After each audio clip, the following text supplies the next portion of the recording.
નમસ્કાર, આપ જોઈ રહ્યા છો સ્પાર્ક ટુડે ન્યૂઝ। માંગરોળમાં કંપાણી કોલેજ ખાતે 22 ગ્રામ પંચાયતની મતગણતરી। માંગરોળ મામલતદાર, તાલુકા વિકાસ અધિકારી, ડીવાયએસપી, પીઆઈ સહિત અધિકારીઓની ઉપસ્થિતિમાં સવારે 9 કલાકે મતગણતરીની શરૂઆત કરવામાં આવી હતી। મતગણતરી કેન્દ્રની બહાર ઉમેદવારોના સમર્થકો અને લોકોના ટોળા ઉમટી પડ્યા।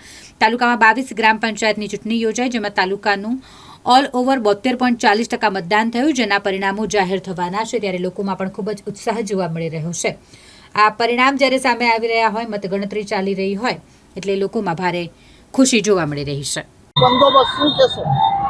આજ રોજ માંગરોળ કંપાણી કોલેજ ખાતે માંગરોળની કુલ 22 ગ્રામ પંચાયતના ચૂંટણીના પરિણામ સંદર્ભે પોલીસ અધિકારી કુલ 8 તેમજ અન્ય પોલીસ જવાનો મળી અને 100 પોલીસ સ્ટાફનો બંદોબસ્ત ગોઠવવામાં આવ્યો છે, જેનો ટ્રાફિક બંદોબસ્ત તેમજ મતગણતરી મથકનો બંદોબસ્ત ગોઠવવામાં આવે છે, જેમાં કાયદો અને વ્યવસ્થા જળવાઈ રહે તે સંદર્ભે પૂરતો બંદોબસ્ત પાડવામાં આવે છે।